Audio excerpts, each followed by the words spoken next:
إن الحمد لله نحمده ونستعينه ونستغفره ونعوذ بالله من شرور أنفسنا ومن سيئات أعمالنا من يهده الله فلا مضل له ومن يضلله فلا هادي له وأشهد أن لا إله إلا الله وحده لا شريك له وأشهد أن محمدا عبده ورسوله صلى الله عليه وعلى آله وصحبه أجمعين.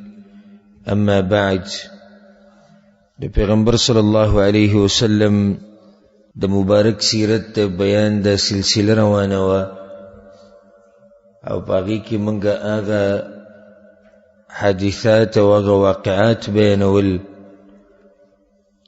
چې هغه د وم کال په ابتدا کې واقع شوي دي یا په وم کال کې واقع شوي. د شپږم کال د واقعاتو مکمل بیان شو او اخرنی لویه پیښه چې راغلې وه او لویه حادثه او واقعا نو هغه کومه وه؟ صلح حدیبیه. مشرکانو سره صلح شوې وه په دې چې دوی به دې کال له عمره نه کوي، را روان کال له به عمره کوي او نور شروط پکې میښودی شوي وو. 10 کاله به جنګ بندي او د یو بل سره به غدر او خیانت نه کوو او دغه شان مشرکانو به کې دا شرط یې او که زموږ طرف نه څوک درغی نو تاسو به یې راکوئ او که ستاسو له طرف نه څوک راغی نو موږ به یې واپس نه درکوو. په دې باندې اتفاق شی او بیا د هغې نه بعد څه شي هغه ټول تفصیل موږ بیان کړی. د اووم کال په ابتدا کې پیغمبر صلی الله علیه وسلم خطونه لیږلي د کافرانو د مشرانو ته او د باچایانو ته. پیغمبر صلی الله علیه وسلم خطونه لیږلي. د ټولو نه اولنی خط یې چا ته لیږلی؟ نجاشي ته یې لیږلی و، اصحمه ته. په هغې کې یې څه لیکلي او په هغې کې یې څه نه و لیکلي او بیا څه چلو شو او هغه ایمان راوړو او که نه، دا خبره په آخرني بیان کې واضحه شوې وه. دویم خط پیغمبر صلی الله علیه وسلم چا ته لیکلی و؟ هرقل ته، عظیم الروم، د روم مشر قیصر ته یې لیکلی و. هغه یې اوږده واقعه وه. دا خط څنګه ورسېدو هرقل ته؟ پیغمبر صلی الله علیه وسلم څوک لیږلي او بیا پیغمبر صلی الله علیه وسلم د خط ته رسېدو نه بعد هرقل بیا دا ووایي چې که د دوی د خاندان څوک یا دې سړي ته نږدې څوک نو هغه دې ما سره میلاو شي. نو په هغه ورځو کې ابو سفیان شام ته تللی و د تجارت دپاره. نو ابو سفیان او د هغوی څه ملګري هغه د هرقل مخې ته راوستی شو. بیا د هغوی په منځ کې خبرې شوې وې، ذهن کې هم دي و که نه، خبرې اترې شوې وې د هرقل او د ابو سفیان په منځ کې. او په دغه ورځو کې ابو سفیان لا مسلمان نه و، اسلام یې لا نه و قبول کړی، او خبرې شوې وې د هغه او د هرقل په منځ کې. دا خبرې چې کله بیا ختمې شوې نو خلاصه ده چې هرقل هغه ترجمان ته ووایي چې ده ته ووایي چې ما تا نه د هغه د نسب تپوس وکړو. نو تا وایي چې هغه ډېر اوچت نسب والا دی او پیغمبران په اوچتو نسبونو کې راځي. بیا ما تا نه تپوس وکړو چې دا خبره مخکې چا کړې ده او که نه؟ نو تا وایي چا نه ده کړې. که چېرته چا کړې وای موږ به وایو چې دی هم د هغه په لار روان دی، د هغه پیښې کوي. بیا ما تا نه ده تپوس وکړو چې پلار نیکه کې څوک باچایان خو نه و؟ تا وایي نه و. نو که چېرته وای موږ به ویلی چې د پلار نیکه هغه باچایي راټینګول غواړي. بیا ما تا نه تپوس وکړو چې د دروغ به ویل مخکې او که نه؟ تاسو په دروغو چېرته دی موندلی د هغه وایي نه، ده خو دروغ نه دي ویلي، تاسو دا جواب راکړو. نو دا څنګه کیدی شي چې د انسانانو سره دی دروغ نه وي او په الله دی دروغ جوړ کړي؟ بیا ما تاسو نه تپوس وکړو چې طاقتور خلک یې تابعداري ډېره کوي، کمزوري نو تاسو ووایي چې کمزوري. نو دغه شان د پیغمبرانو تابعدار اکثر کمزوري خلک. بیا ما تاسو نه تپوس وکړو چې ډېرېږي که کمیږي؟ تاسو وایي چې ورځ تر ورځې ډېرېږي. نو دغه شان د ایمان دا مسله ده چې دا کمیږي نه ډېرېږي. بیا ما تاسو نه تپوس کو چې څوک مرتد شوی دی یعنی یو پیر ایمان راوړی بیا پرېښودی ده په دې ملګرو کې تاسو وایي نه نو دغه شان ایمان دی حین تخالط بشاشته القلوب ایمان چې کله د زړه د غوښو سره او د زړه سره ګډ وډ شي نو بیا ترې نه وځي بیا ما تاسو نه تپوس کو چې غدر او خیانت کوي که نه نو تا وایي چې نه کوي نو دغه شان پیغمبران دي چې هغوی غدر او خیانت نه کوي تاسو سره بیا ما ده تپوس کو چې جنګ ستاسو د هغوی په منځ کې شتي او که نه نو تاسو وایي چې او جنګ روان دی کله د هغوی په طرف شي کله زموږ په طرف نو وي دغه شان پیغمبرانو باندې امتحانونه راځي کله ولا الله فتح ورکوي او کله فتح دشمن په نصیب شي بیا تو په اخره کې دا وایي چې فإن کان ما تقول حقا که چېرته دا خبرې دا کمې چې ته کې دا رښتیا دا جوابونه دې ماله برابر راکړي نو فسيملك موضع قدمي هاتين دا زه چې په کوم ځای باندې ولاړ یم زما دا دوه خپې پې لګېدلي دي دا ځای به هم د ده په قبضه کې راځي او ما ته پته وه چې داسې یو پیغمبر به راځي په اخره کې هرقل وی خو دا ګمان مې نه و چې هغه به په تاسو کې راځي او که چېرته ما ته د تلو لاره اسانه شوه نو زه به تللی وی ولو كنت عنده لغسلت عن قدميه او که چېرته د هغه په خوا کې وی ما به له خپې اینځلی وی او بچایي به وي دې ځایونو ته رارسي په دې ځای باندې موږ درس ودرولی و بیا د هغې نه بعد هرقل چې دی نو هغه خطې راوغوښتو کوم چې دحیه رضی الله عنه د بصرا مشر له ورکړی و په ابتدا کې موږ دا خبره بیان کړې وه نو هغه هرقل له ورکو هرقل چې شروع کړه نو په هغې کې لیکلي و بسم الله الرحمن الرحیم د هر کار ابتدا به د الله په نوم باندې کې یو روایت کې داسې هم راځي چې هر هغه کار چې د هغې په ابتدا کې د الله نوم وانغستی شي فهو ابتر نو دا کار سر ته نه رسي بے برکت شي بے خیر شي دا کار نو ځکه چې هر یو کار شروع کې د الله نوم باخلي من محمد عبد الله ورسوله صلی الله علیه وسلم وی دا خط محمد د طرف نه دی چې هغه د الله بنده دی او د الله پیغمبر دی ګوره د الله بنده دی نو بیا دې کې رد دی په خلکو باندې چې د بندې راوچت کړی دی او د الله درجې ته رسولی الی هرقل عظیم الروم دا خط دی هرقل ته چې هغه د روم مشر دی سلام علی من اتبع الهدى سلامتی دی پاگا چا باندې او سلام دی پاگا چا باندې چې د هدایت تابعداري وکړي اما بعد دا اما بعد په تقریرونو کې به تاسو ډېر اورئ د علماونه او د کتابونو کې هم لیکلي اما بعد ابتدایي خطبه چې وشي ابتدایي خبرې به اما بعد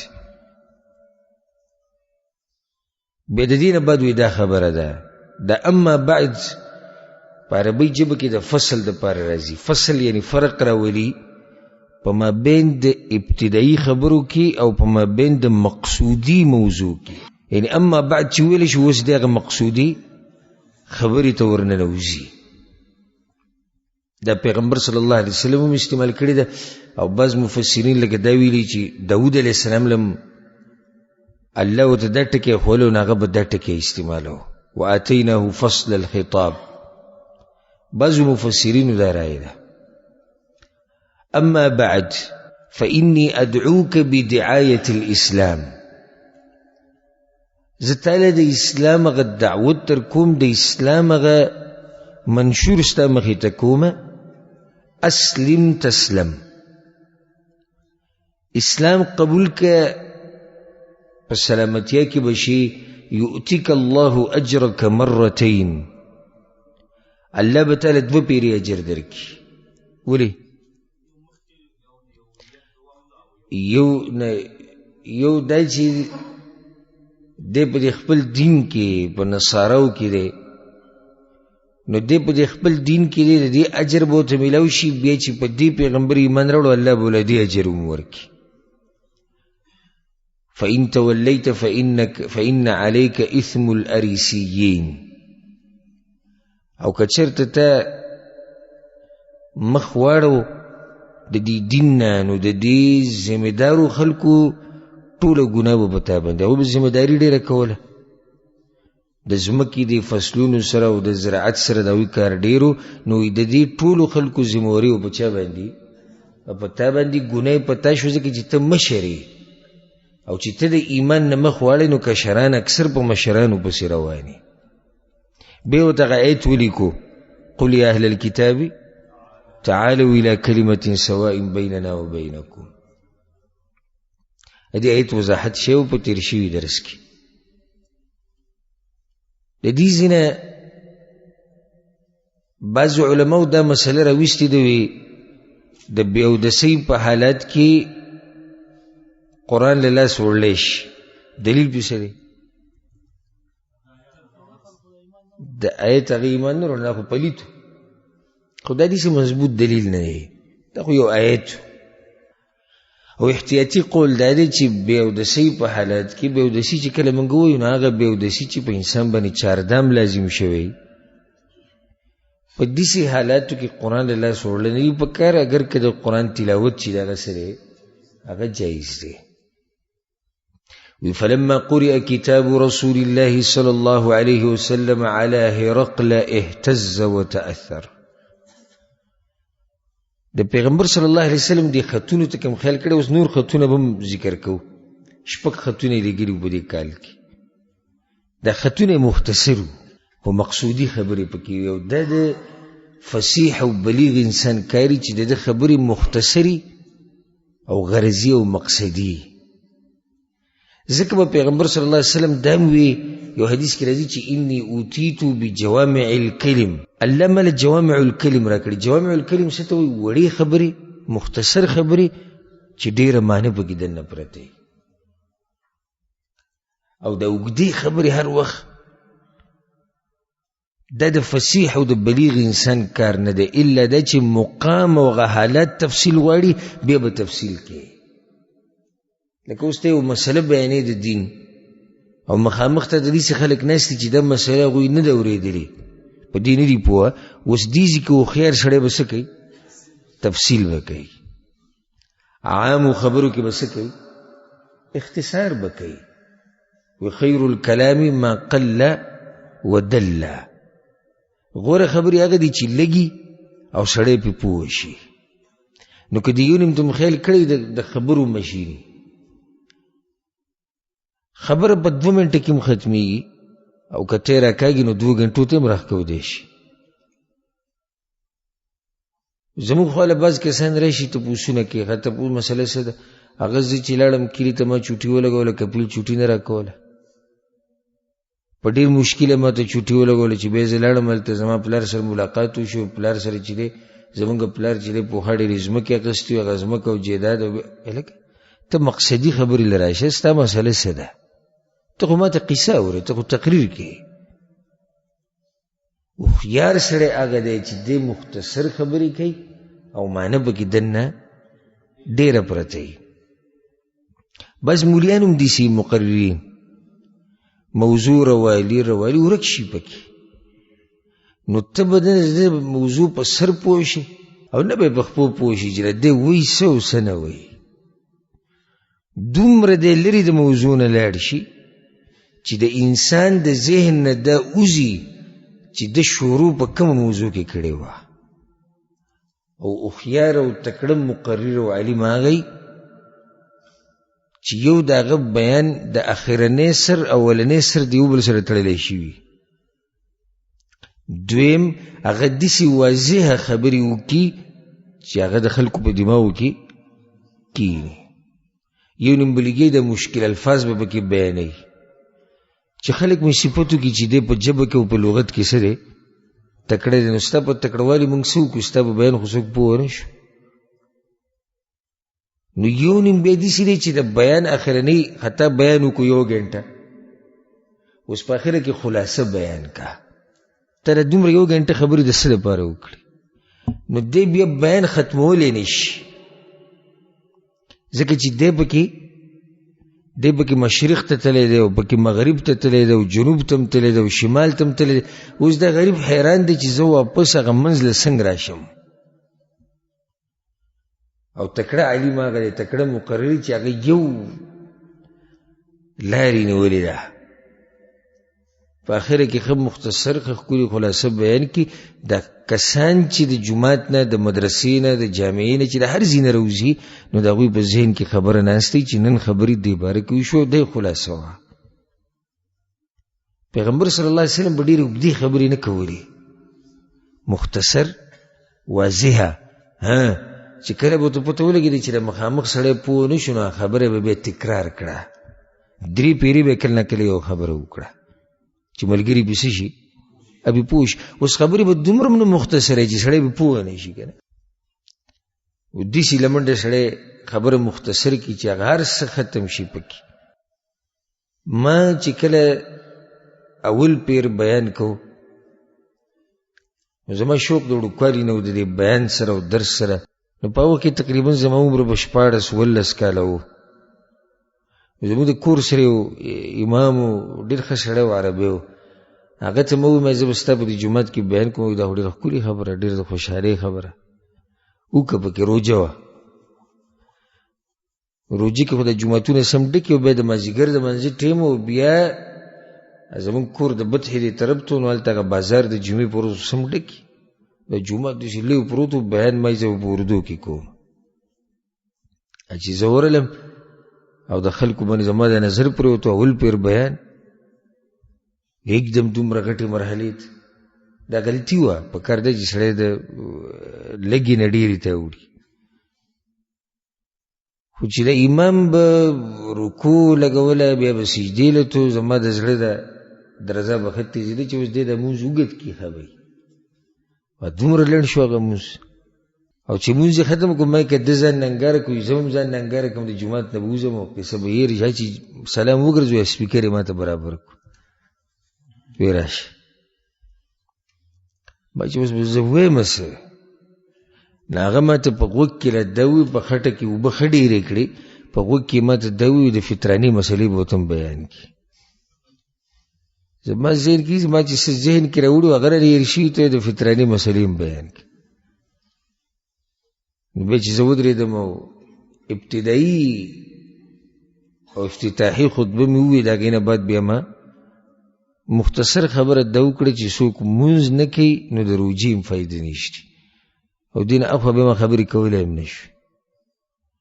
بس بیا مې بیان ختم کړو، خلک هم حیران شو، امام هم حیران چې ده خو 2 سیکنډو کې خبره ختمه کړه. خبرې دومره مختصرول چې مخامخ خلک پې پوه هم نه شي، دا هم څه بلاغت او فصاحت خو نه دی. نو ته به خبره ده لکل مقام، عرب وی لکل مقام مقال، د هر ځای دپاره خپله خبرې، د هر ځای دپاره خپله طریقې.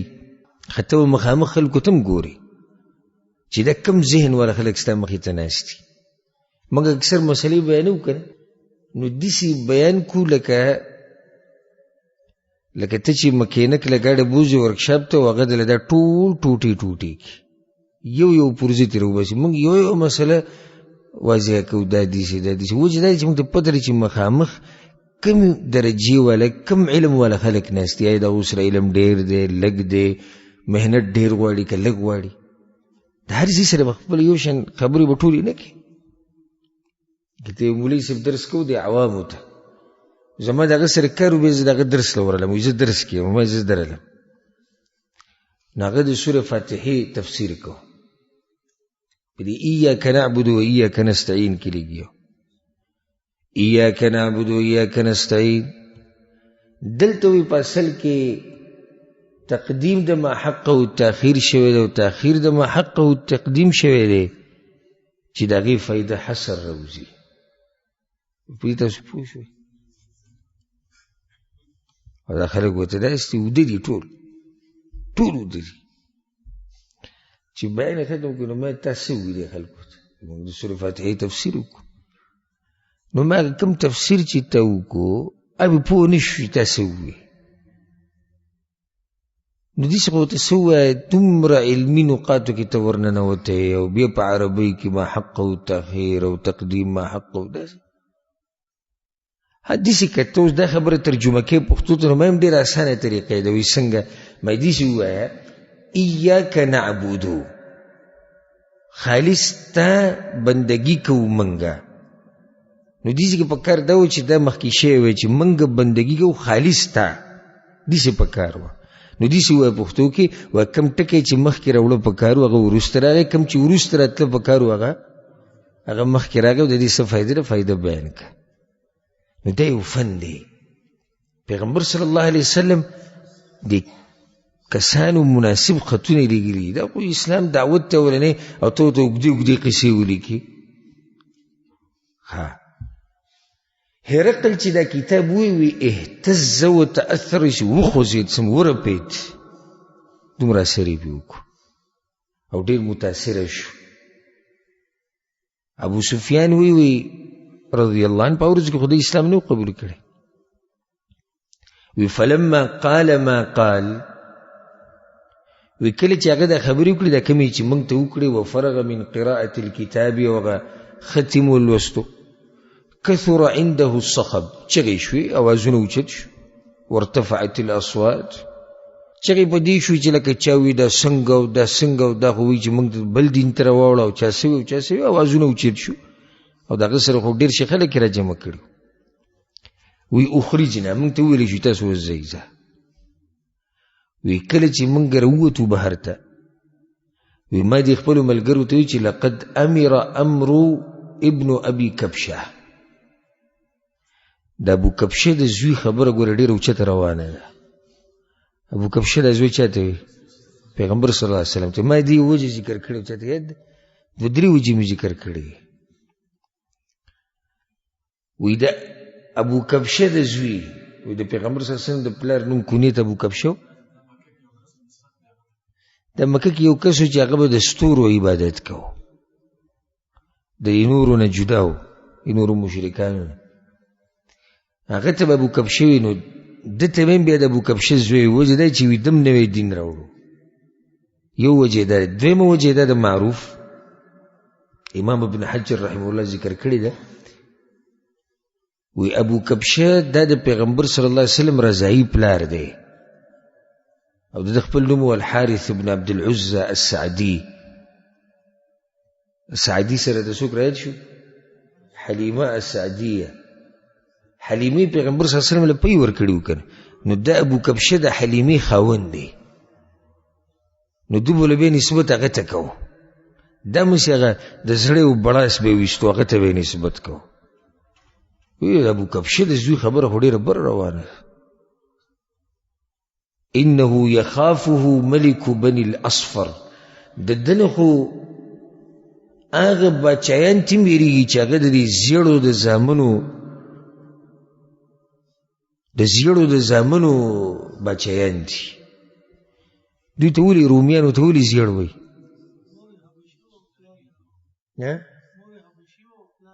پلار یې سپینه وه مور یې توره وه. نو د دوی رنګ داسې ګډوډ راووتو لکه زیړ ته نږدې. یا بني الاصفر دا داسې و چې دوی دا سره زر د دوی په علاقو کې مشهور وو. نو ځکه یې دا ووایي. او رنګونه خو د هغوی د دوی رنګونه داسې تک سپین نه وي، سرو ته لکه دا رنګ سپین او سور ګډوډي. او د روم د بچی خو د هغوی په شام کې وایي، یعنې په شام کې روم نن سبا د انګریزانو د ملکونه او د شام او سوریه د پخوا ټول روم کې راتلو. اوس هم دغه علاقو د خلکو ته چې وګورې د هغوی رنګونه سره سپین دي. که بیا فارس طرف ته چې کوم خلک وو، ایران او د خوا او شا د ملکونه، د دوی رنګونه تک سپین دي، پای کې سره سپین نه وي. د هغوی رنګ څه اکثر سپینی. وګورئ روی د دنه خو دا بچیان هم یېرېږي. وی ما په زړه کې ابو سفیان وی په هغه وخت کې زما په زړه کې دا خبره په ښه پرته وه چې دا سړی به الله راښکاره کوي خو سم به یې راښکاره کوي. ځکه چې وګوره هرقل د ده په باره کې داسې خبرې کوي چې او دا پیغمبر دی. حتی ادخل الله علی الاسلام، وی تر دې چې بیا الله مالم د اسلام هغه عزت او غیره کو، زم بیا مسلمان شو. د کله مسلمان شوی د هغه به انشاءالله پر روان سیرتونو کې راځي په درسونو کې. هرقل بیا لاړ حمص ته.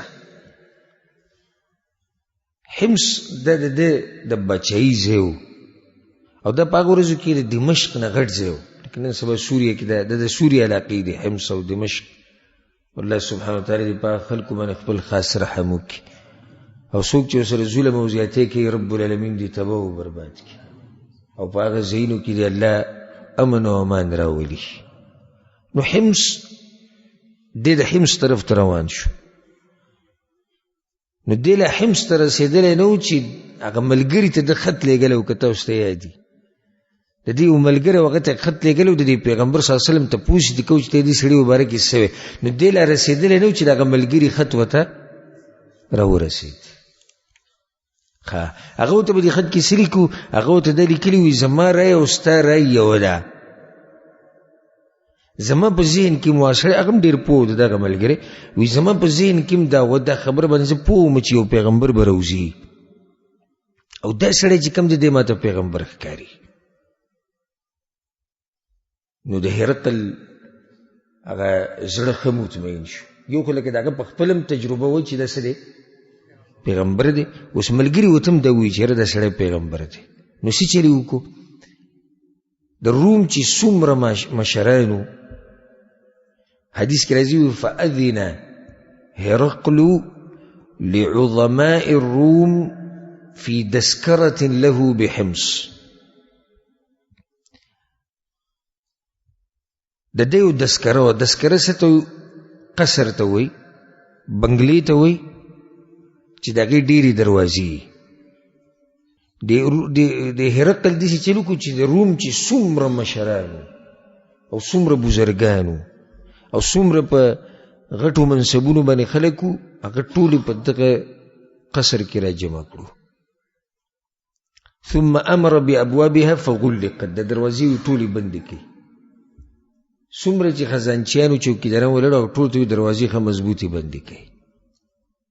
ډېر پوه سړی ورته پته و چې دوی به اوس د خرو په شان یو ټوپ وهي خو چې ونوځي بهر ته. نو دا ورونه یې بند کړو. ټول بیا ورته وایي یا معشر الروم، ای رومیانو هل لکم فی الفلاح والرشد وأن يثبت ملككم فتبايعوا هذا النبي صلى الله عليه وسلم. وی که کامیابي غواړئ او که دا غواړئ چې د رومیانو د بچایي پاتې شي نو د دې پیغمبر سره بیعت ولې نه کوئ چې راوتی په ښه اراده ده اوس د ده ایمان ته. وی فحاصوا حیصة حمر الوحش الى الابواب. وی داسې ټوپ هغوی وو لکه ځنګلي خره ټوپونه نه وي. وی ټوپ وکړو ټول پرې دروازو ورلو. ته خو په ګډوډو سره شو. ته زمونږ مشرې دا خبرې تا سره مناسب دي چې ته په موږ باندې دین پرېږدې؟ خو چې هغوی دروازو له ورلو نو دروازې څه وي او بند دي. هرقل ته پته ولګېده چې دوی اسلام نه راوړي. نو بیا دې په خپل ځان باندې مو ویرېد، په خپله باچایي مو ویرېدو، لالچ په کې هم دننه راغی. اواز یې وکړو ردوهم علیه. دا خلک بیا راولئ ټول یې راواپس کړو. ورته یوې خبرې ته اول غوږ ږدئ نو بیا کار کوئ. تاسو د کار نه خبرې نه مخکې چې دی ډز کوئ. انی قلت مقالتي آنفا. ما چې اوس دا کومه خبره وکړه تاسو پوه شوئ چې ما څه وي؟ هغوی موږ پوه شو. نو تا خو وایي چې ایمان راوړی او دې پیغمبر سره بیعت وکړی او باچایي به هم پاتې شي. تا دا خبرې کولې نو نن تاسو پوه شوي نه. مقصد زما داو اختبر بها شدتکم علی دینکم. ما تاسو چک کولی چې په دې دین مضبوط یې که نه. فقد رأيت منكم الذي احب. ما خو هغه څه ولیدو چې سترګې مې یخې شوې. تاسو خو د پلار نیکه په دین مضبوط خلک یې. فسجدوا له ورضوا عنه. ټول ورته سجده ولګوله. وایي موږ هم تا نه راضي یو، خو موږ وایي که ته موږ بل دین ته اړی. هغه نه دین ته م نه اړو، هغه چک کولی وی چې حالات هم څنګه دي. ګوره دا د یو خارجي فایده ذکر کم. دا حق نه انسان چې منع کیږي نو د هغې ډېر اسباب دي. یو سبب د باچایي او شهرت دا انسان د حق نه منع کوي. یعنی یو خو دا سړی په خپله باچایي او په منصب یېرېږي به، بل شهرت یې ډېر دی نو خلک به څه وایي، او متبعین یې ډېر دي، خلک پسې ډېر شاته روان دي، دا ټول خلک به زما نه خفه شي او دا خو به یوازې پاتې شي. د دې د لاسم اکثر انسان د حق نه مخ واړوي. و دې کې د هرقل ته ښه پوره د پیغمبر صلی الله علیه وسلم حقانیت معلوم شو، خو به یې ونه منله. وروسته کې چې هغه د روم مشر و، د هغه باچایي وه، د هغه یو شان او شوکت و، دې ته خو هغه غاړه نه یې ایښوده، دومره حق پرست خو هغه نه و چې د هر څه یې پرېښودی. د دحیة الکلبي رضی الله عنه چا چې دا خط راوړو، د هرقل د هغه ډېر احترام او قدر وکړو او دقه ورته مختصر ووایي، صرف ډېر احترام یې وکړو. بیا ورته ده ووایي واپس لاړ شه، قل لرسول الله صلی الله علیه وسلم، ووایه د الله پیغمبر ته، ګوره دا دغه الفاظ، ووایه د الله پیغمبر ته انی مسلمون، زه مسلمان یم، ما اسلام قبول کړی دی. وبعث الیه، روایت کړی بدناریر، او زه د خپل طرف نه وی دا سمال دی دا هم درلېږم هغه طرف ته. پیغمبر صلی الله علیه وسلم چې کله راغی ده ورته دا خبره وکړه چې یا رسول الله، خو دا وایي بعضې روایتونه کې راځي چې ده ورته هم لیکل وکړو، واپس خط یې ولیکو چې زه مسلمان شوی یم. پیغمبر صلی الله علیه وسلم وی کذب عدو الله، دروغ وی د الله دشمن، لیس بمسلم، د اسلام نه دی راوړی، وهو علی النصرانیه، هغه اوس هم په نصرانیت باندې پاتې دی. او دلیل په دې باندې بل دا دی چې دی مسلمان شوی نه دی. غزوه معتا چې کله راغلی وه 8 کال کې، نو په هغه کال کې د مسلمانانو په مقابله کې دی جنګېدلی، خو دی هسې هغه ځای نه خلاصو. نو دحیه ته یې پیغمبر ته ووایه چې ما اسلام قبول کړی دی، خو اسلام د نه دی قبول کړی. دا سویم خط شو. دویم خط شو. دریم خط پیغمبر صلی الله علیه وسلم کسرا ته لیږلی و. کسرا د کوم ځای باچا؟ د ایران، د فارس او د خواوشا د ملکونه چې دي، پخوا به ورته فارس وي، ایران او ازبکستان او تاجکستان او قازقستان او دا ټول د یو علاقه وه. په هغه وخت کې چې دی 2 غټ طاقتونه په دنیا کې، یو روم او بل فارس. دا غټ طاقت وسید. نور باچایان هم وي، مصر کې وي، حبشه کې وي، حجاز کې چې دی، مکه مدینه کې، خو دا هسې مختصر ځایونه وو. غټه باچایي هغه د رومیانو سره وه او د فارسیانو سره وه، د دوی سره غټې باچایانې وي. دریم خط پیغمبر صلی الله علیه وسلم کسرا ته لیږلی. دا کسرا په اصل کې لقب دی د هر هغه چا چې په فارس باندې څه شي، باچا شي.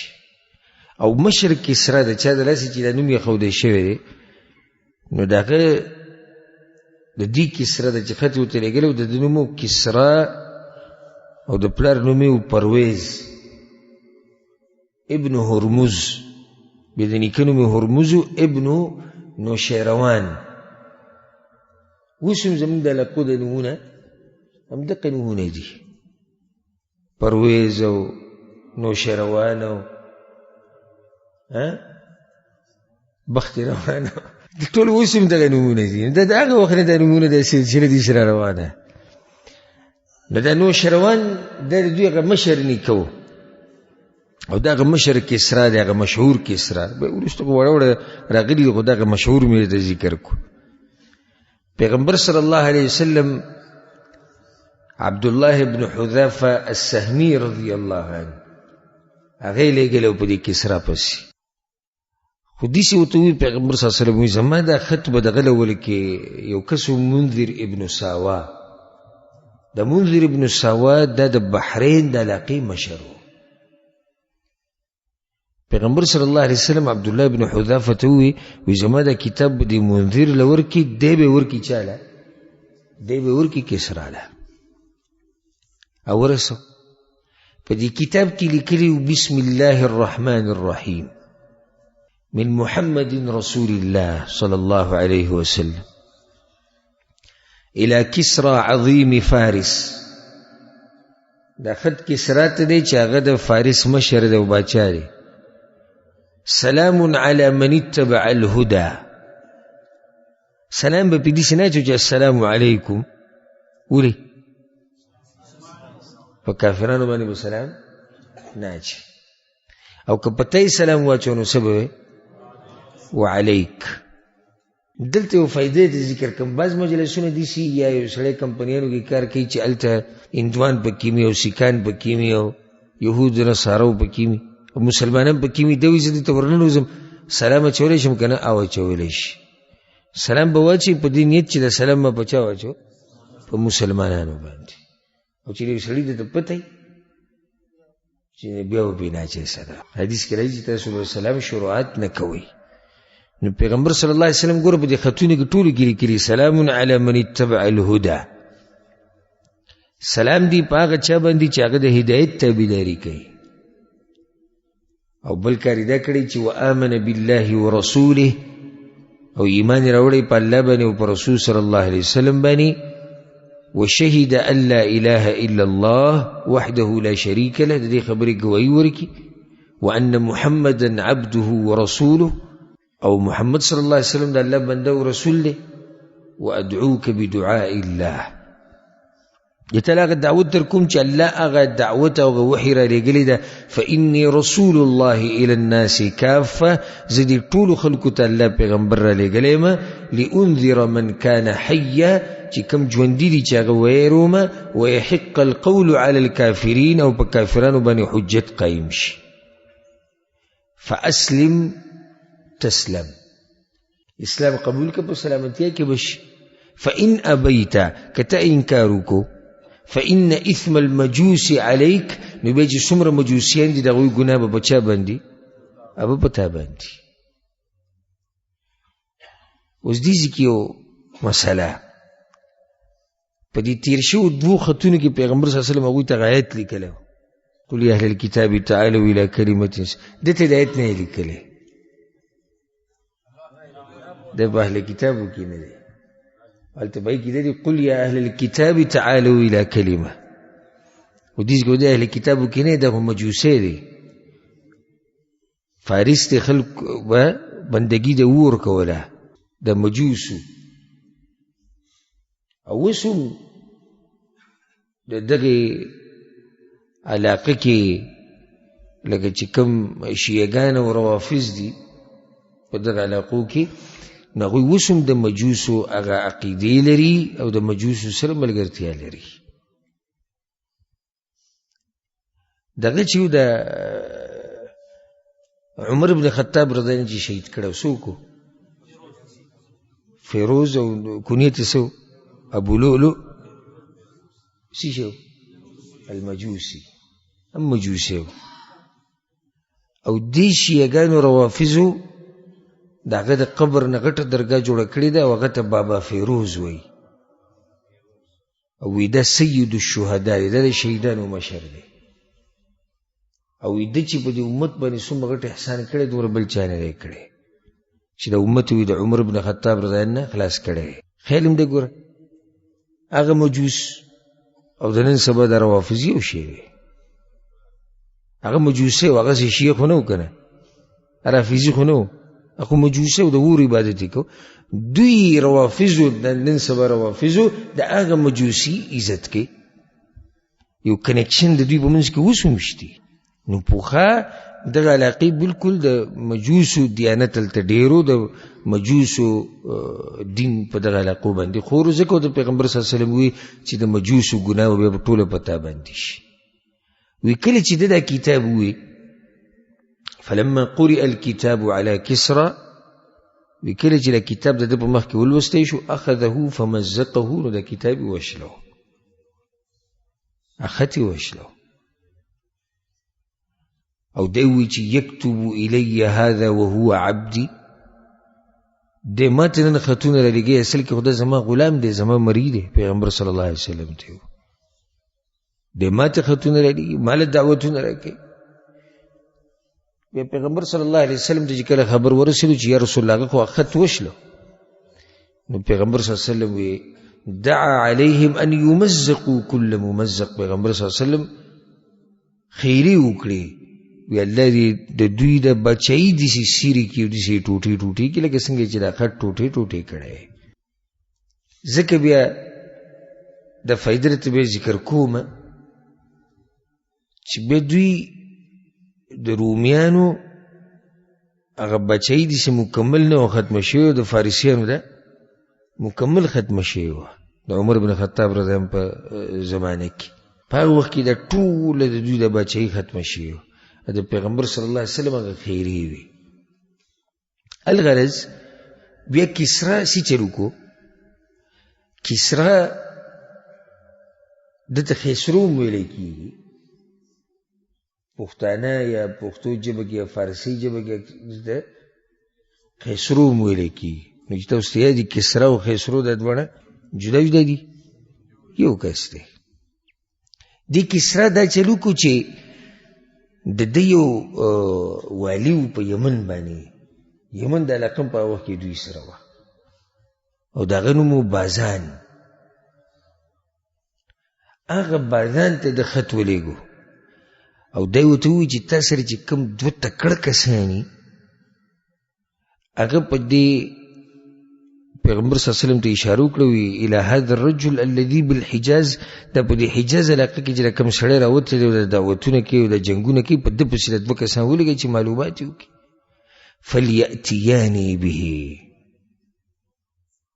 په ما پسې د دوه کسان ولګوي چې په ما پسې دا سړی راولي. دی په خوب کې ویده دی، دې نه خبر نه چې د هغه په خواوشا کې داسې زمري دي چې ټوله دنیا راجمه شي، الله به توفیق سره د هغه د بدن یو ویښته نشي ویستی. او دا د ځوان زوی بازان ته وایي دوه کسان ولګوي چې دی ما له راولي. هغه وایي صحیح د بازان سره یو قهرمان و، هغه سره خپل یو کس و چې د داسې وزیر غونته کې وي، خازن و وکیل و. یو یې دا قهرمان کو، یو ورسره بل سړی شو، دوه کسان شو. د دته یعنې دته په دې خلکو کې د تکړه ښکاري. به دا ولېږله پیغمبر صلی الله علیه وسلم پسې یو خط یې ورته هم ولېږو چې ته ځان تیار کړه چې بودي ځو چا پسې، کسرا پسې دې بوځو. هغه دواړه چې مدینې ته رالو نو خط یې ورکړو پیغمبر صلی الله علیه وسلم له، وی فتبسم النبي صلی الله علیه وسلم، پیغمبر صلی الله علیه وسلم مسکی شو. تاسو خو دا خبره ډېره اسانه کړه. بیا هغه دواړو له د اسلام دعوت هم ورکوي، تاسو مسلمانان شئ دغه قصې پرېږدئ چې زه کسرا پسې ځم که نه ځم، خو تاسو مسلمانان شئ. بیا ورته پیغمبر صلی الله علیه وسلم ارجع عني یومکما هذا حتى تأتیاني الغد فاخبرکما بما اريد. هغه ورته موږ له جواب راکړه ځکه نه ځي موږ سره. هغه ورته تاسو لاړ شئ نن واپس شئ، د سجدې کې شپه وکړئ، سبا به بیا زه تاسو له خبر درکم چې زما څه سوچ دی او څه فکر دی. وایي صحیح. چې سبا شو دغه دوه کسان بیا رالو، وایي څه جواب ووایو؟ وایي ابلغا صاحبکما، خپل ملګري ته به زما د طرف نه دا ووایي. ملګری دا وایي څوک دی؟ نه، بازان.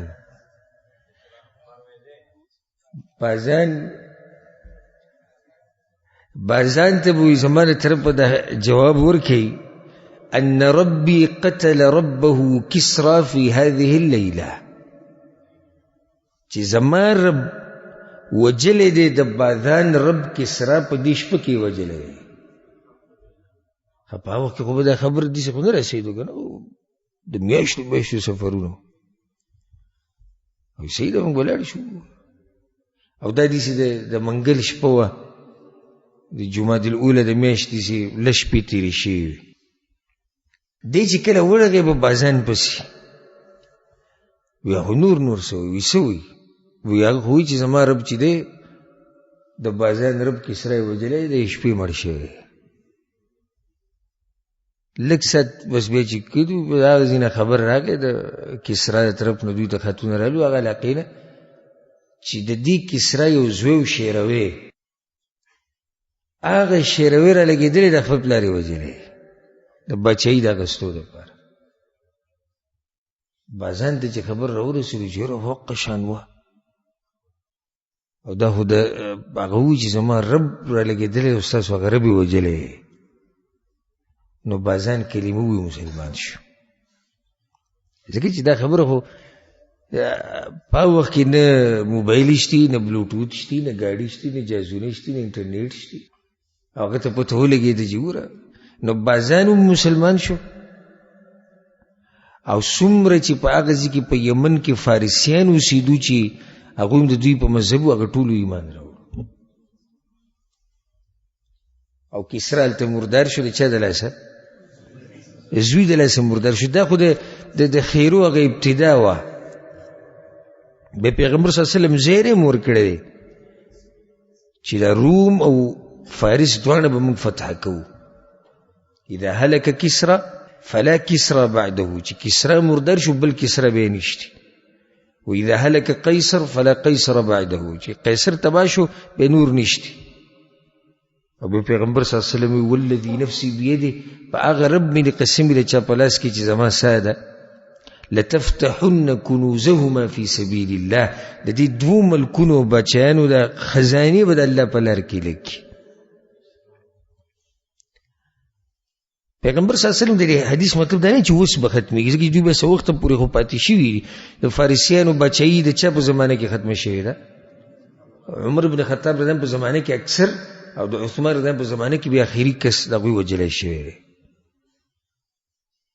یا مطلب دا چې په عراق کې به کسرانی د کسرا د بچایي د عراق پورې و او په شام کې به قیصر نه یعنی دغه ځینه به دوی ختمېږي او د کسرا د بچایي به بالکل الله ختمه کړې ده او د قیصر هغه بچایي د شام او د خواوشا د علاقونو ختمه شوې وه او نور بیا وه څه وجې چې دغه بچایي سجي کې پاتې شو دغه بالکل ختمه شو دته خیرې کړې دا خط شلول او دی خبیث نو ځکه ورته خیرې وشو داسې ګورې بله فایده دا ډېره اهمه فایده ده ځکه زه بار بار وایم چې د اسلام د جذباتو دین نه دی دا د پوهې او د سوچ او د فکر دین دی دې ځینې یو فایده ده راوته چې سفیران به نه وژلی کېږي کوم ځای دا فایده راووته دوه کسان به پیغمبر صلی الله علیه وسلم پسې راغلي یې ورته ویلي هېڅ یې ورته نه دي ویلي سفیران دا به نه وژلی کېږي لکه اوس دې ملکونو مسلمانانو په دې ملکونو کې د کافرانو سفیران شته که نشته شته چې هغوی پیغام وړي راوړي دا سفیران به نه وژلی کېږي ځکه چې د دوی کار دغه پیغام دی خوا وړه هلته وړه دا کارونه دوی کوي دا به نه وژلی کېږي حالانکه کسرا په دې کې ښه ډېر دشمن دی د اسلام او د پیغمبر صلی الله علیه وسلم خطي سیرې کوو او پیغمبر صلی الله علیه وسلم ته پته مو ولګېدې چې خطي سیرې کړی دی خو بیا هم هغه دوو سفیرانو ته څه نه دي ویلي الحمدلله زمونږ اسلام د غدر او خیانت دین نه دی چې په دې کې د غدر او خیانت وشي دا څویم خط شو دریم څلورم خط پیغمبر صلی الله علیه وسلم مقوقس ته لېږلی چې دا د اسکندریه مصر د علاقه د دغه ځای مشر و نو پیغمبر صلی الله علیه وسلم دغه ولېږو د حاطب ابن ابي بلتعه رضی الله عنه په مقوقس پسې چې دا عظیم القبط دی قبط په هغه وخت کې مصریانو ته وي قبطیان به چا ته وي مصریانو ته به یې وي لکه موږ تفسیر په درسونو کې به تاسو اورېدي لیکن چې دوه کسان وران شوي موسی علیه السلام ښار ته ورننوتو د یو په بني اسرائیلو کې او د بل څه قبطي و دې ته ویل کېږي قبطیان نو دا مقوقس په دې قبطیانو باندې په اسکندریه علاقه په دې باندې مشهور و دی دغه ځای باچا خپل نوم یې و جریج ابن مینا مقوقس چې په دغه علاقه باندې به څوک مشر شو بس هغه ته به څه ویل کېدو مقوقس به ویل کېدو پیغمبر صلی الله علیه وسلم یو خط لېږلی او په خط کې لیکلی من محمد بسم الله الرحمن الرحیم من محمد عبد الله ورسوله صلى الله عليه وسلم إلى المقوقس عظيم القبط. مقوقس تدا خط جغد قبطيان ومشر دي سلام على من اتبع الهدى. أما بعد فإني أدعوك بدعاية الإسلام. دعوت تردركم أسلم تسلم، اسلام قبولك بسلامتياك بشي، وأسلم يؤتك الله أجرك مرتين. الله بدل دو بيري أجر ترك أهل كتابك. فإن توليت فإن عليك إثم القبط. أو كتاونا من لا نو دا قبطيان وقنابة بچاشي داو بتابانيش بيو دا غايت لي كلو قل يا أهل الكتاب. كلتي مقوقس دا خطوكتو وفقبله نحكولكو. او دا حاتب رضي الله عنه دير كرامكو، دير ميل مستي او چت ميل مستي ولو كر او بي غير اوغتو او د دې چې څومره د درباریانو د مراجمه کړو. حاتب رضی الله عنه ودروړی هغه ته وی چې انی سأکلمک بکلام واحب ان تفهمه مني. زه به تا ته څه خبره کوم او زه غواړم چې ته به پوه شې. د مقوقس چاته وی؟ حاتب رضی الله عنه. حاتب ورته هلم وایه څه خبره ده؟ وی اخبرني عن صاحبك أليس هو نبي؟ تستاسو دا ملګری چې دا خطي چې را لګلی پیغمبر صلی الله علیه وسلم یادو دی پیغمبر نه دی؟ او بلا هو رسول الله، خو د الله پیغمبر دی. وی فما له حيث كان هكذا لم يدعو على قومه حيث أخرجوه من بلده إلى غيرها. ډېر ناشنا اشکال یې ورته پیش کو. وی چې دی پیغمبر دی نو د پیغمبر خو خیری او دواګانې قبلی، نو کله چې قوم دې د مکې نه وایستو ویشړو مدینې ته، نو د خیری ولې نه کولی چې الله دا قوم تباه کړی؟ دا اوس د په حاتب رضی الله باندې یو اشکال پیش کو. ګوره دې خطونو لېږلو دپاره پیغمبر صلی الله علیه وسلم داسې نه دي کړي چې هر څوک یې غوره کړی، داسې کسان یې غوره کړي دي چې هغه د دې څه دي؟ لایق دي. کسره علم دی، زړورتیا ده، ایمان دی، بادری ده، شجاعت ده. دا نه د یرندوکي سړي کار دی، نه د بې ایمانه سړي کار دی، نه د بې علمه سړي کار دی. ځکه موږ ګوره دا وایو بعض ملګري زموږ نه خفه شي، دوی تبلیغ نه مني. نه دا زه چې لیکم خو تبلیغ کوم که نه، موږ تبلیغ منو، خو موږ دا وایو چې هغه سړی په تبلیغ کې څه بیانوي چې په خپله ورسره علم نشته. ته دې چېرته لیږي؟ دی به څه بیانوي؟ په دې باندې که موږ رد وکړو، دې مطلب دا نه شي چې موږ په تبلیغ باندې رد وکړو. تبلیغ خو لار د پیغمبرانو ده، دا به د قیامت پورې. اوس د حاتب رضی الله عنه خو څه معمولي سړی نه دی که نه. اوس که د ده سره علم نه وی نو په دې شبهه کې به راګیر شوی چې اوس د دې څه جواب وکړو. نو حاتب ورته وویل ته دا نه منې چې عیسی علیه السلام د الله پیغمبر و؟ هغه ورته ویلي نه خو د الله پیغمبر و. دا نصرانی و که نه مقوقس و؟ نصرانی و. هغه ورته ته دا منې که نه منې چې عیسی علیه السلام د الله رسول وی؟ منمه. وی فما له حين أخذه قومه فأرادوا أن يقتلوه لا يكون دعا عليهم بأن يهلكهم الله. وی کله چې قوم پانسي کونو ولې خیرې نه کولی چې الله دا ټول قوم تباه کړی؟ او دا جواب چې ورکړو مقوقس وی انت حکیم جاء من عند حکیم. ډېر پوه سړی او د پوه سړي د خوا نه راغلی، ځکه چې تیره لېږلی نو هغه سړی هم پوه دی. بیا مقوقس یو خط ولیکو دی حاتب له ورکو چې دا به ویسي. پیغمبر صلی الله علیه وسلم ورته یاد کړو، هغه له به ورکړي. پای کې لیکلي چې قد قرأت کتابک، ما ستا دا خط ولوستو، وفهمت ما ذکرت فيه، تا چې پکې څه لیکلي پای پوه شوی یم، وما تدعو الیه، او ته چې کوم طرف ته خلک رابلي دا غیره تم پته ولګېده. وقد علمت ان نبیا بقي، ما تم دا پته وه علم کې مو چې یو پیغمبر شتی پاتې دی. وكنت اظن انه يخرج من الشام یا بالشام، زما دا ګمانو چې دا پیغمبر به کوم ځای کې راوځي؟ په شام کې به راوځي. مکه کې راغی وقد اکرمت رسولک او تا چې کوم استازی ما بسره لګل وسوک حاتب رضان ما دا غډي عزت وکړو وبعثت الیک بجاریتین او دو جنکی در لګما دو وینځي در لګما لهما مکان فی القبط عظیم په دې علاقه کې د قبطیانو په منځ کې د دوو جنکو ډېر لوی شان دی وقد اهدیت لك کسوه او څه کپړې ورسره هم در لېږمه وبغلة ترکبوها او یو قچر هم در لېږم چې ته پې سورلی کې د دې قچر څه نوم و دا کوم چې د مقوقس را لېږلی دلدل د ده څه نوم و دلدل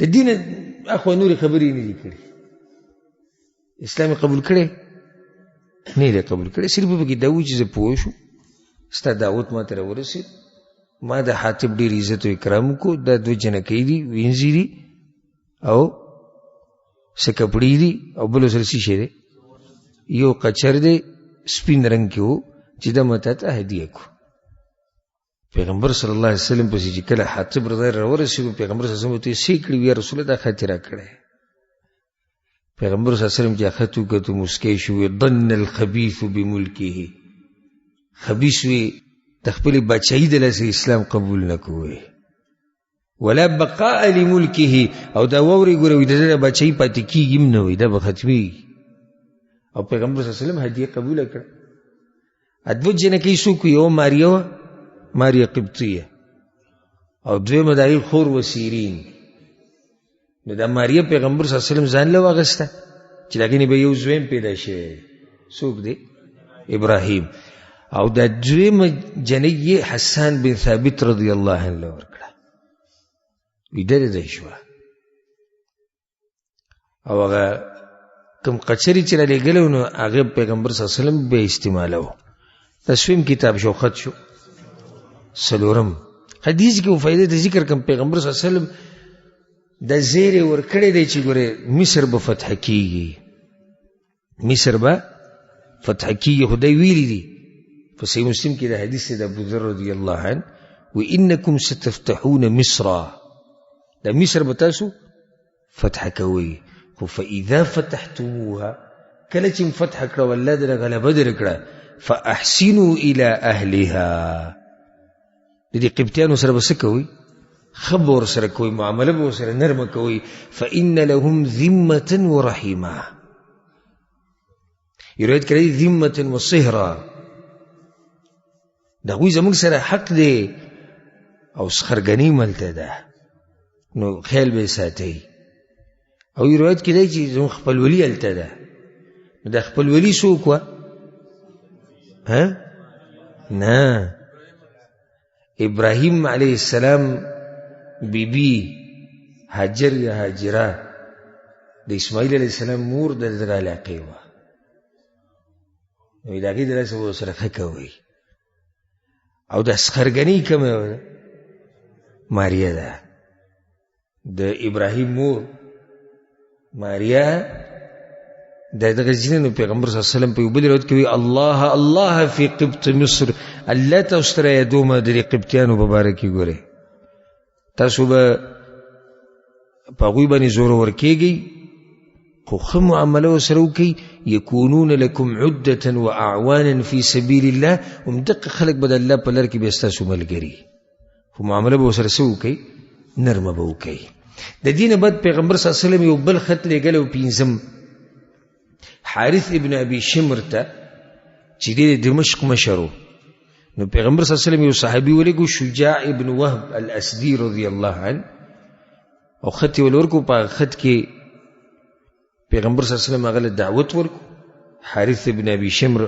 غسانی له نو کله چې حارث دا کتاب وی نو کتاب او خط غزار کو او دی وی من ينتزع مني ملکی زمانه به زما د بچی څوک راکاږي وی او به اراده وکړي چې ورزم په دې مدینه باندې حمله کوم د دې دومره جرأت چې ماته خطونه را لېږي نبی په هغه وخت کې هرقل دی خو دغه مشر د دمشق او حمص او روم او دا ټول یو علاقې وي شام نو بیا هرقل د روم چې کوم مشر هغه پکې ورننوتو هغه ایلیا بیت المقدس ته راوغوښتو، هلته یې ورسره خبرې وکړې چې ته چې کوم کار کې دا نشي کېدی، ته څنګه حمله کوې په هغه باندې. نو شجاع رضی الله عنه واپس لاړ، چې پیغمبر صلی الله علیه وسلم خبر کو، نو پیغمبر صلی الله علیه وسلم وی بعد ملکه د دې حارث ابن ابي شمر د ملک او بچی لاړه ختم شو، دړې وړې شو. کله اسلام قبول کړي نو د بچی به پاتې شوی، خو اوس لاړه ختم شو. شپږم خط پیغمبر صلی الله علیه وسلم لېږلی و حوذا ابن علي ته، د یمام علاقې مشر. د یمامه دلته د ریاض ته نږدې علاقه ده، یو خو دغه یمامه ده دلته د منفوی سره خوا کې، ته نه یمامه علاقه دلته نږدې ریاض نه لږ بهر چې وسوځي نږدې علاقه ده. ولته غټ جنګونه شوي تاریخي، انشاءالله هغه به سیرت په درسونو کې راځي. نو پیغمبر صلی الله علیه وسلم یو صحابي ولېږو سلیط ابن عمرو العامري رضی الله عنه په دې حوذا ابن علي الحنفي پسې. دته حنفي ولې ویل کېږي؟ د امام ابو حنیفه مذهب دا د بنو حنیفه قبیلې نه و. بنو حنیفه قبیله خو به تاسو ته په تاریخ کې معلومه ده، که بیا چې وروسته د ابوبکر صدیق رضی الله په زمانه کې او د مرتدینو سره پکې جنګ شوی، خپل ځای کې به ټول تفصیل لازم. نو په دې حوزه پسې پیغمبر صلی الله علیه وسلم سلیط ولېږو او دله خط ورکړه چې د دعوت ول پیغمبر صلی الله علیه وسلم ورکو، او دی ورته ووایي فاسلم تسلم، اسلام قبول کړه ته به سلامتیا کې شي، او دا کومه بچایي چې تا سره ده دا به موږ تا ته پرېږدو، خو په څه شرط باندې؟ اسلام به قبلې. سلیط چې کله حوزه له د خط ورکو د پیغمبر صلی الله علیه وسلم، نو ډېر اکرام یې وکړو د سلیط، د کتاب یې ولوستو. نو بیا واپس یې خط ولېږو پیغمبر صلی الله علیه وسلم ته وایي ما احسن ما تدعو الیه واجمله، ډېر ښکلی دعوت دی، ډېرې ښایسته خبرې دي ستا ده. حوزه ورته ووایي وانا شاعر قومي، او تا ته پته یې زه د خپل قوم شاعر یم وخطیبهم، او زه د هغوی خطیب یم. په وخت کې شعر و شاعري یو لوی فن و. والعرب تهابوا مکاني، او عرب ټول ما پیژني. فاجعل لي بعض الامر اتبعک، نو څه خبره پکې زما ومنه، نو زه به ستا تابعداري وکړم. په څه شرط باندې؟ څه خبره به پکې زما مني. او بیا سلیط له څه کپړې مو ورکړې، ډېرې قیمتي کپړې د حجر د علاقې کپړې وله ورکړې، چې نن سبا ورته احسا ویلی کېږي دلته سعودي عرب کې. د دې علاقې هغه قیمتي کپړې احسا ورته ویلی کېږي، د هغې هغه د دغه علاقې هغه قیمتي کپړې وله ورکړې. سلیط لاړ پیغمبر صلی الله علیه وسلم پسې. کله چې پیغمبر صلی الله علیه وسلم دغه خط ولوستو نو وی لو سألني سیابة من الارض ما فعلت بعد وبعد ما في يده، که دې زمانه هر څه غواړي هېڅ ولې نه ورکوم. دغه شرطونه تړي موږ سره په اسلام باندې. دیم لاړه او بچایي هم لاړه، څه شوه؟ ختمه شو. بیا د حوزه ابن علي کله چې پیغمبر صلی الله علیه وسلم د فتح مکې نه راواپس شو، دی په هغه ورځو کې به مردار شوی و، په دغه خپل دین باندې مړ و. د څو خطونه شو؟ 6 خطونه شو پیغمبر صلی الله علیه وسلم لیکلي دي. او پیغمبر صلی الله علیه وسلم د 6 خطونه په یو ورځ کې لېږلي دي. ګورئ دی تیار کړي، او هر یو صحابي له جدا جدا خط ورکړی چې کوم یې لېږو. دا په محرم میاشت وه، اووم کالو د هجرۍ. نور هم پیغمبر صلی الله علیه وسلم خطونه لېږلي، خو هغه وروسته په خپل ځای کې به راځي. لکه نورو باچایانو ته د عمان باچا ته لېږلی، د بحرین، د یمن، ټول به انشاءالله په خپل ځای کې راځي. خو دې ځای کې موږ ته واضح شو چې پیغمبر صلی الله علیه وسلم څو خطونه لېږلي؟ 6 خطونه. دغه خطونو فصاحت او دغه کم کسان چې پیغمبر صلی الله علیه وسلم لېږلي، دغه څومره هوښیار خلک وو، دا ټولې خبرې واضح شوې. اوس ما ته څوک ذکر کړي 6 خطونه چا ته لېږلي؟ نجاشي ته، قیصر ته، روم مشر ته، دریم کسرا ته د فارس مشر، مقوقس ته د مصر مشر، څلورم حارث بن شمر الغسانی ته 15 شو، او 6 حوزه ابن علي د یمامه علاقې مشر، او دا غزي باچا. د شپږ خطونه شو. انشاءالله پر روان درس کې به بیا نورې واقعې بیانو چې په دې کال کې راپېښې شوې. پیغمبر صلی الله علیه وسلم باندې یهودو جادوم کړو، د هغه جادو تفصیل چې دا په څه طریقې کړو او دا جادو څنګه به ختم شو او نور چې کوم واقعات دي بیا د هغې نه بعد هغه به انشاءالله پر روان درسونو کې بیانو. الله سبحانه وتعالی دې موږ له توفیق راکړي د پیغمبر صلی الله علیه وسلم د تابعدارۍ کولو. هذا والله اعلم وصلى الله وسلم على نبينا محمد وعلى آله وصحبه أجمعين.